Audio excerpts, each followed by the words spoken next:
Hello दोस्तों, स्वागत है आप सभी का आपके अपने चैनल D2R स्टडी में। आज फ्रेंड्स हम सब पढ़ने वाले क्लास 11th एनसीईआरटी केमिस्ट्री का चैप्टर नंबर 1 के कुछ इंपॉर्टेंट टॉपिक जो कि बच गए थे। तो आज हम लोग लेक्चर नंबर 3 के तहत कुछ इंपॉर्टेंट टॉपिक्स जैसे तुल्यांकी भार, मोलर भार, आणविक भार, परमाणु भार के बारे में समझेंगे। क्या होता है, कैसे निकाला जाता है, क्योंकि आपका क्लास 11th केमिस्ट्री में दिया हुआ है टॉपिक, और जब तक ये नहीं जानिएगा आप आगे के कुछ बहुत सारा आपको दिक्कत होते चलेगा, है ना। इसलिए आज हम लोग इसको शानदार तरीके से एक सिंपल कंसेप्ट के साथ इसको खत्म करने वाले, समझने वाले हैं। समझना, क्लियर करना, इस वीडियो को अंत तक देखते रहिएगा। चलिए शुरुआत करते हैं आज के नए क्लास को। देखिए, इसके ऊपर हम लेक्चर नंबर 2 की तरफ हम लोग पढ़े थे कुछ नियम के बारे में, है ना।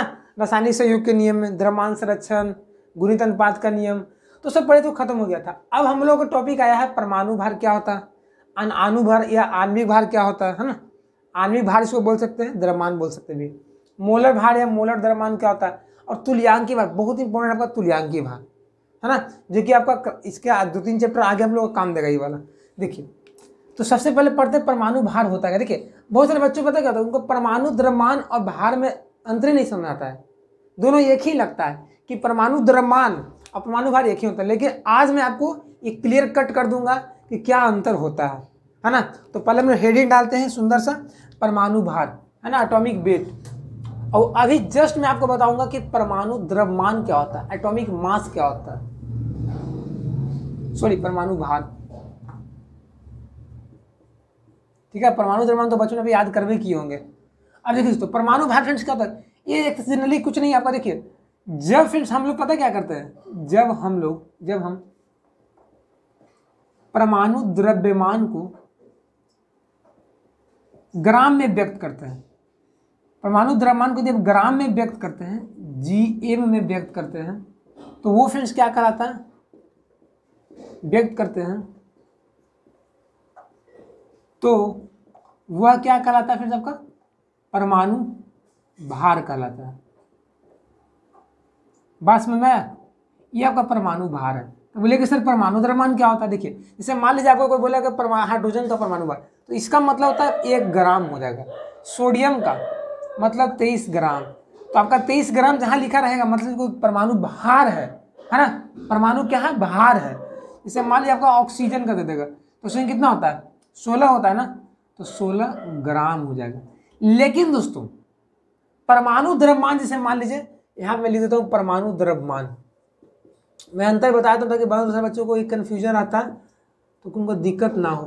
देखिए, परमाणु द्रव्यमान, जैसे मान लीजिए आपका हाइड्रोजन का परमाणु द्रव्यमान एक, मान लीजिए 1.003 EU बोलते हैं, EU या फिर आपका AMU बोल सकते हैं भी, एटॉमिक मास यूनिट बोलते हैं, तो हम जनरली में EU ही लिखते हैं। इसका मतलब फ्रेंड्स ये होता है ना फ्रेंड्स, मान लीजिए हाइड्रोजन का है, मैं सॉरी हाइड्रोजन का मैं नहीं लेता हूँ, हाइड्रोजन आपको समझाने के लिए मैं आपको यहाँ पे लेता हूँ सोडियम का। सोडियम का मान लीजिए 23 EU है, अप्रोक्सीमेट मान लेते हैं। अब इसका फिर सोडियम 23 EU का मतलब हो गया, सोडियम 23 एटॉमिक मास हो गया, एटॉमिक मास यूनिट। इसका मतलब ये हो गया फ्रेंड्स कि सोडियम का जो परमाणु द्रव्यमान है फ्रेंड्स, वो कार्बन 12 के 12वें भाग से 23 गुना भारी है, हेवी है। मतलब कैसे मैंने बोला, सोडियम का परमाणु द्रव्यमान 23 EU, मतलब इसका मतलब ये हुआ कि सोडियम का जो परमाणु द्रव्यमान है वो कार्बन 12 के परमाणु द्रव्यमान के 12वें भाग से 23 गुना क्या है आपका, भारी है। भारी मतलब उससे ज़्यादा वेट वाला है ना, 23 गुना भारी है, ये बोल सकते हैं। तो ये जनरली परमाणु द्रव्यमान का मतलब होता है, ठीक है। हाइड्रोजन का आपका बोल देगा, तो हाइड्रोजन के लिए हम लोग क्या कर देंगे, 1.003 मान लेंगे। जनरली फ्रेंड्स परमाणु द्रव्यमान होता है ना, उसके जितने सारे समस्थानिक होते हैं, उस सारे समस्थानिकों को ऐड करके आता है, इसलिए पॉइंट में कुछ हमेशा रहेगा, पॉइंट में, है ना, अप्रोक्सीमेटली नहीं रहता, कुछ ना कुछ आपको पॉइंट में रहेगा, है ना। हाइड्रोजन का 3 समस्थानिकों को यदि जोड़ दीजिएगा ना परमाणु द्रव्यमान को, तब हाइड्रोजन का निकलेगा। तो ये समझा गया परमाणु द्रव्यमान और भार में क्या अंतर होता है, समझा गया। चलिए, इसके बाद देखिए, निकालना तो कोई नहीं, परमाणु भार निकालने की जरूरत नहीं है। हम लोग यदि कोई तत्व का परमाणु द्रव्यमान दे देगा तो उसमें ग्राम लगा देंगे, परमाणु भार निकल जाएगा। निकालने का चीज आता है आपका अणुभार में। अणुभार, आणविक द्रव्यमान कैसे निकलता है, यहाँ आपको निकालना पड़ता है यौगिक का, क्योंकि आपको हर जगह इसका यूज होता है, ठीक है। तो हम लोग यहाँ पे पॉइंट देंगे, सेकंड नंबर क्या, अणुभार, या फ्रेंड्स इसी को कहीं कहीं आपका बुक में आणविक भार लिख देता है, इसको मोलिकुलर वेट बोलते हैं, या फिर हम लोग जनरली अनुद्रव्यमान आणविक द्रव्यमान भी इसी को बोलते हैं। यदि आपसे सवाल एग्जाम में दे देगा कि आणविक द्रव्यमान निकालो या आणविक भार निकालो, तो तीनों आपका एक ही चीज होता है, ठीक है, घबराइएगा मत। आणविक भार ये फिर क्या होता है, देखिए किसी, अब नाम में है अणु, अणु मतलब कोई भी अणु, अणु क्या होता है पता है ना, अणु क्या होता है, एक ही तरह या विभिन्न तरह के परमाणु के मिलने से बनता है ना, CO2 है, NO2 है, CH4 है ना, H2 है, तो उसके जितने सारे उसमें तत्व उपस्थित हैं, उस सारे तत्वों के परमाणु भार को आणविक भार बोलते हैं, ठीक है। तो क्या बोल सकते हैं, किसी यौगिक या फिर अणु में उपस्थित सभी तत्वों के परमाणु भार को क्या बोलते हैं फिर हम लोग,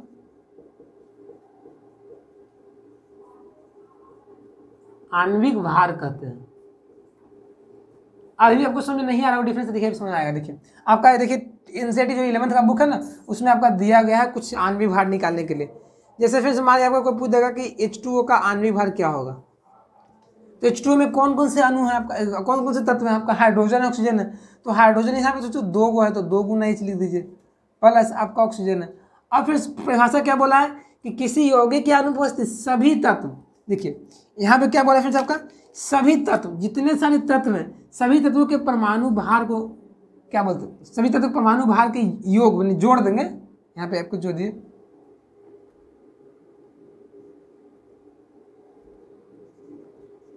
योग को, ठीक है, उसको दोनों को सबको जोड़ दीजिएगा ना, तो आपका क्या निकल जाएगा, आपका आणविक भार, ठीक है। तो चूंकि H2O का आणविक भार मतलब H2O में जितने सारे तत्व हैं उस सारे का भार आणविक भार कहलाएगा। तो H2O में हाइड्रोजन है, तो हाइड्रोजन का कितना होता है, 1 होता है ना, तो यहाँ पे क्या कर दीजिएगा, यहाँ पे 2 गुना 1 हो जाएगा।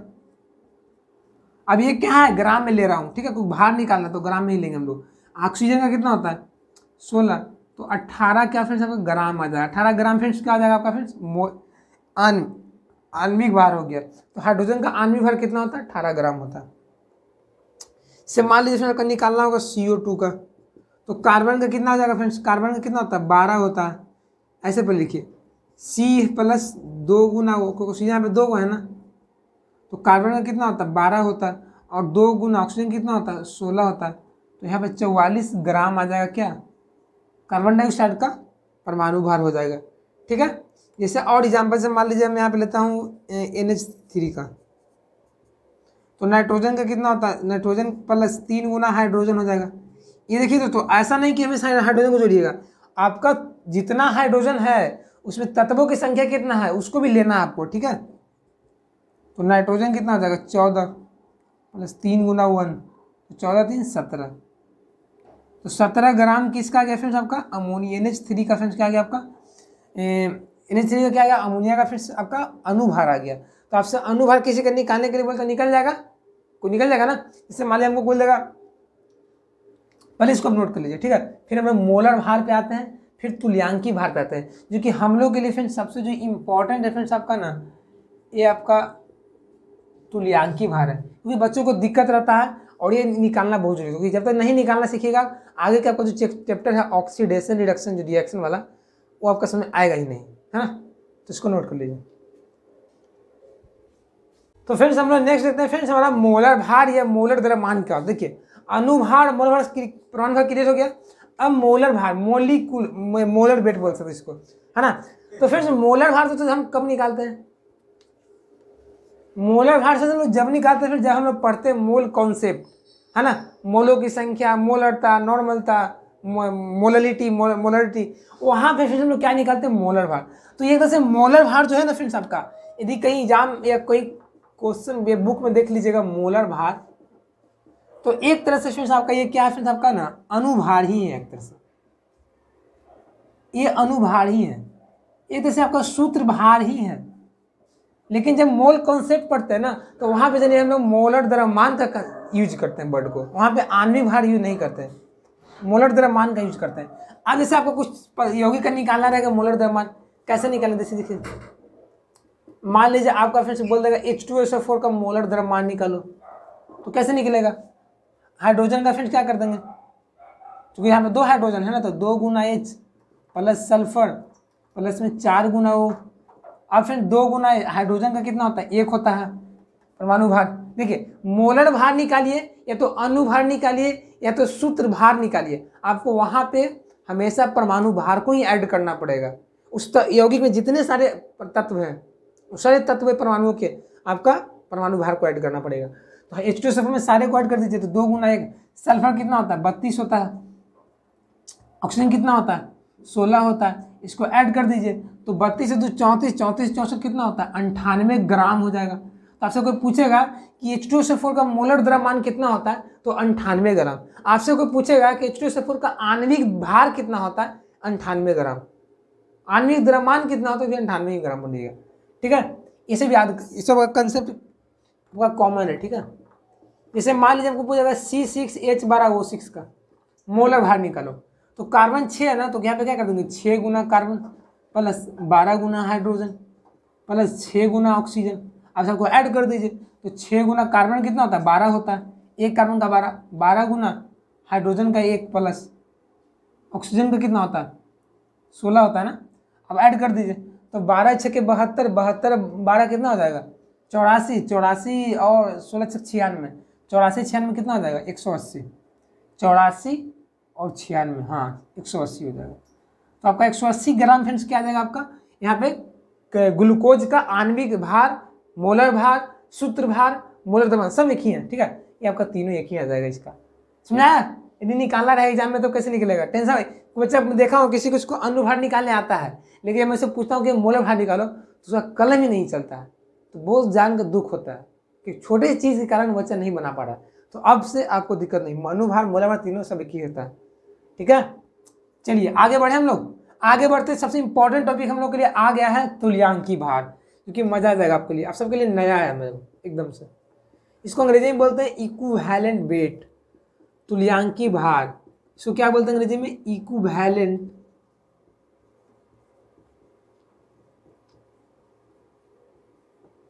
ये फ्रेंड्स होता क्या आखिर? देखिए इक्विवेलेंट जो वेट निकालते हैं फ्रेंड्स, हम लोगों ने 3 चीज का निकालते हैं। पहला तो कोई तत्व का निकालेंगे, कोई बोले सोडियम का तुल्यांकी भार निकालो, है ना, कैल्शियम का निकालो, तो पहला तुम किसी तत्व का निकालते हैं। सेकंड हम लोग किसी आयन का निकालते हैं, मूलक का निकालते हैं। कोई बोल रहा है कि Al3+ निकालो जो कि आयन है, इसका निकाल दो। कोई बोल रहा है Ca2+ का निकालो, तो वहां पे आयन का निकलेगा। और फिर हम लोग क्या निकालेंगे फ्रेंड्स? आयन का निकालेंगे। उसके बाद फिर हम लोग निकालेंगे किसका? अम्ल का निकालेंगे और क्षार का निकालेंगे। तो 4 चीज का निकालते हैं। इसे 4 चीज को देखिएगा कैसे निकलता है, कि आपको हमेशा एग्जाम में आएगा। देखिए पहला तो फिर तत्व का निकालेंगे तुल्यांकी भार।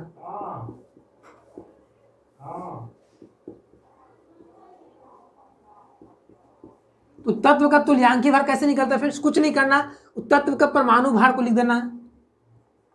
तत्व का क्या कर देना? परमाणु भार। और दोस्तों बट्टा में इसको संयोजकता, बट्टा में क्या कर देना? बट्टा में संयोजकता कर दीजिएगा। ठीक है, बट्टा में संयोजकता कर दीजिएगा तो आपका तत्व का क्या निकल जाएगा? तुल्यांकी भार। उसी तरीके से फिर यदि तत्व का निकाले, यदि आयन का निकालना हो, आयन का फ्रेंड्स या तो मूलक, कुछ इसको दोनों बोलते हैं। ठीक है, तो टेंशन मत लेना, आयन या मूलक यदि निकालना हो तुल्यांकी भार,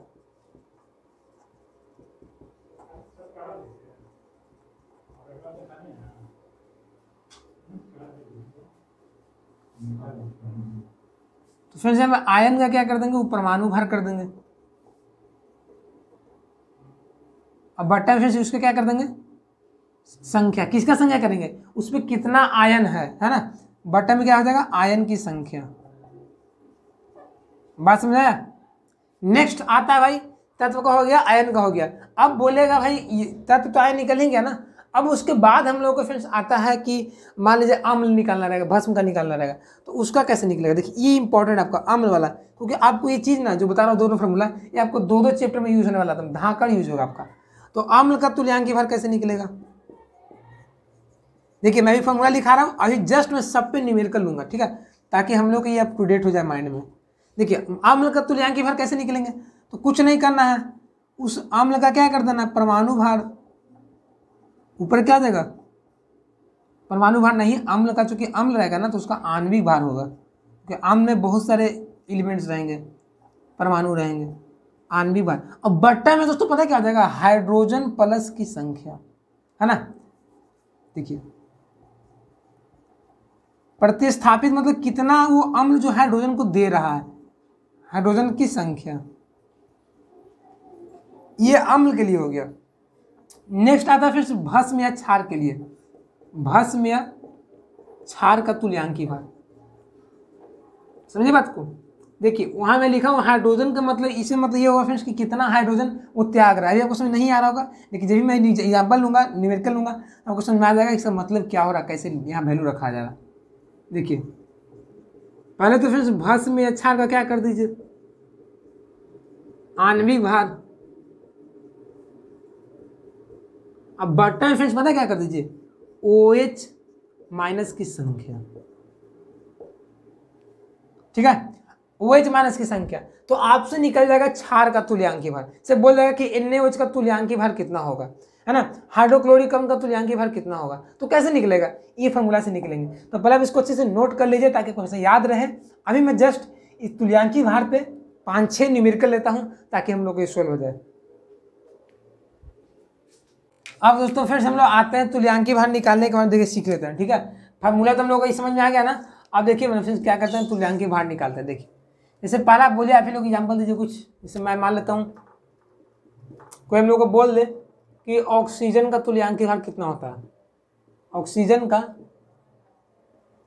तुल्यांकी भार कितना होता है, ये कोई बोल दे, तो पहले क्या करेंगे, ऑक्सीजन का क्या करेंगे, मोलर भार लिखेंगे। तो ऑक्सीजन का मोलर भार कितना होता है, पहले यहाँ लिख देता हूँ O का, पहले क्या कर देंगे, परमाणु भार, अब बटा में संयोजकता कर देंगे। तो ऑक्सीजन का कितना होता है परमाणु भार, 16 होता है। ऑक्सीजन का संयोजकता कितना होता है, 2 होता है, तो 2 है आएगा, यानी कि आपका 8 आंसर आ जाएगा। तो 8 क्या आ गया फिर आपका ऑक्सीजन का तुल्यांकी भार आ गया। जैसा कि फिर मान लीजिए एक और मैं लेता हूं एल्यूमिनियम का, है ना। एल्यूमिनियम का आपसे कोई बोल दे कि तुल्यांकी भार कितना होता है, तो क्या कर देंगे, एल्यूमिनियम का परमाणु भार कर देंगे। तो एल्यूमिनियम का कितना होता है, 27 होता है। एल्यूमिनियम का संयोजकता कितना होता है, 3 होता है। तो 27/3 कितना आ जाएगा, 9 आ जाएगा। ये फिर सबका क्या निकल गया, तत्व का हम लोगों ने निकाल लिया परमाणु तुल्यांकी भार। इसी तरीके से फिर मान लीजिए आपका कोई दे देगा आयन का, आयन का मतलब जैसे बोलेगा कि Cl- का तुल्यांकी भार निकालो। Cl- क्या, क्लोरीन माइनस है, तुल्यांकी भार निकालो। तो क्लोरीन का क्या कर दीजिएगा फ्रेंड्स, क्लोरीन का परमाणु भार या इसका सूत्र भार जो भी हो, परमाणु भार चाहिए, परमाणु टाइप का है ना, नहीं है परमाणु नहीं है आपका, आपका सूत्र भार है हो जाएगा, ठीक है। बटा फिर क्या जाएगा इसका आयन की संख्या।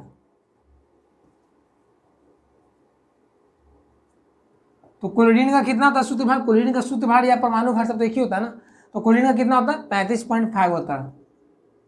देखिए सूत्र भार बोलिए, अनुभार बोलिए, आणविक भार बोलिए, मोलर भार बोलिए, बात बराबर आपका है ना। तो चूंकि मैं सूत्र भार क्यों लिया हूँ, आपको ऐसा थोड़ी ना कि हमेशा आपको कोई एक Cl के फॉर्म में, आयन आपका दो भी कुछ भी, आयन आपका ऐसे भी रह सकता है, CO3- भी रह सकता है आपका आयन में, है ना। तो यहाँ पे सूत्र भार ही काम करेगा। तो अब आयन का संख्या कितना है, इसमें कितना आयन है, 1 आयन है ना, तो बटे में 1 कर दीजिए, यानी कि इसका 35.5 आ जाएगा, ठीक है। जैसे एग्जाम्पल में ले लेते हैं 4 नंबर Mg2+ जो आयन के रूप में है। अब इसका हमको कोई बोल देगा कि तुल्यांकी भार कितना होगा बताओ, तो क्या कर देंगे, Mg का क्या कर देंगे, तो भार, भार मतलब इसका सूत्र भार।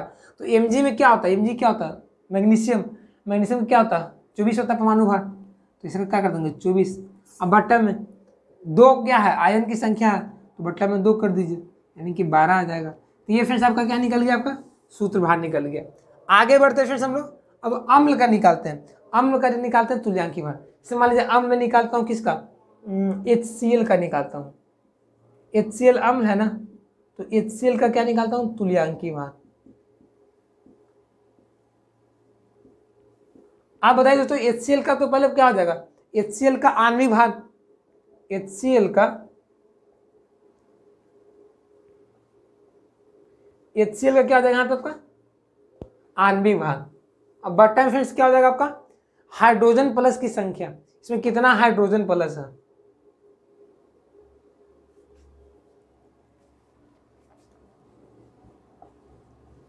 क्या आ जाएगा बताइए। तो अब आपको पता चलेगा हाइड्रोजन कितना है, इसमें तो एक ही है ना, क्योंकि आज आप दोस्तों HCl को तोड़िएगा ना दोस्तों आपका वाटर के रूप फॉर्म में, तो आपका H प्लस और Cl माइनस में टूटेगा। तो यहाँ पे H एक ही था ना, तो एक ही था, तो यहाँ पे क्या आ जाएगा फिर आपका बटा में 1 हो जाएगा हाइड्रोजन की संख्या।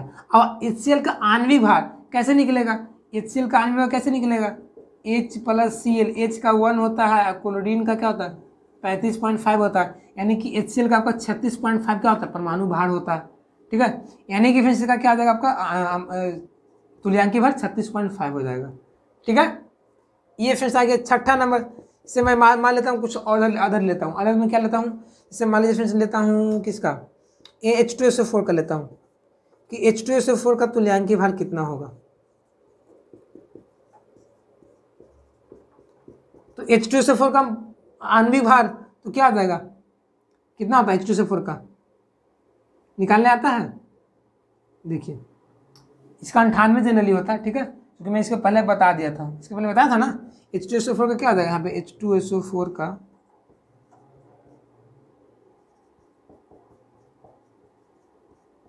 आणविक भार बटा में हाइड्रोजन प्लस की संख्या।